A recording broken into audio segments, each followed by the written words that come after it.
salaamaaleykum wa rahmatullah mbokk yi ñu di seetaan ñu ngi leen di nuyu di leen ziare di leen ñaanal jàmm te di ko sàkku ci yéen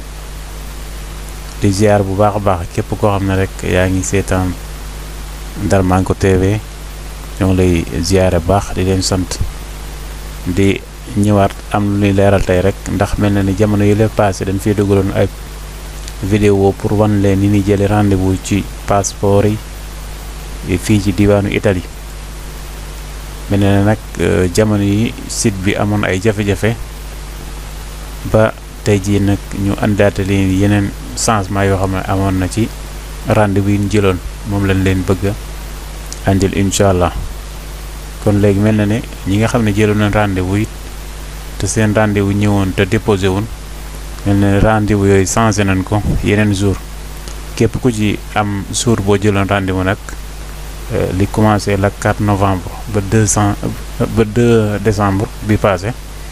it boo xoolee fii maanaam andi nañ la beneen jour boo xam ne dañ ci mën a jël rendez-vous kon ñu bokk xool ko ñi nga xam ne ñoo amoon le 4 novembre léegi yóbbu nañ leen le 11 janvier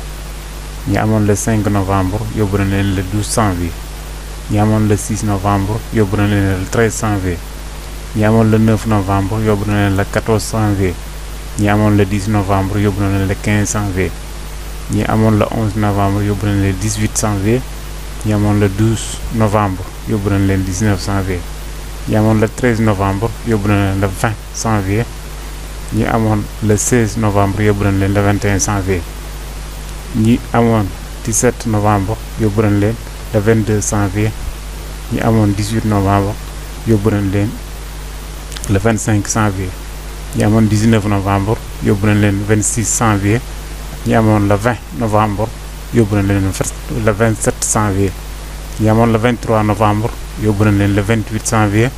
ñi nga xam ne ñoo amoon le 24 novembre yóbbu nañ le 29 janvier ñi amoon le 25 novembre yóbbu nañ leen le 1er février ñi amoon le 26 novembre yóbbu nañ leen le 2 février ñi amoon le 27 novembre yóbbu nañ leen le 3 février ñi amoon le 30 novembre yóbbu nañ leen le 4 février ñi amoon le 1er décembre yóbbu nañ leen le 5 février ñi amoon le 2 décembre yóbbu nañ leen le 8 février kon yii ñoo jotagun a génn incha allah rek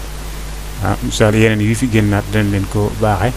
bu yi passé nag incha allah ban rek la yii nag site bi dana ubbiwaat képp ku bëgg jëlaat rendez-vous rek nga dem ci site bi incha allah boo xoolee flèche bi ci kaw dana gis maanaam da ngay gis vidéo bi ñu defoon pour noo mën a jël rendez-vous ci site bi kon ñëw leen di nuyu bu baax di leen ziare di ñaanal ñëpp jàmm te di ko sàkku ci yéen di leen wax ne képp ku abonné gu rek ci canal bi ñoo ngi lay ñaan nga abonné ndax information yi ñu fi dugal rek mu mën a egg ci yow kon ñoo ngi leen di jaajëfal bu baax a baax di leen jox rendez-vous ci jamono yu néew jërë ngeen jëf.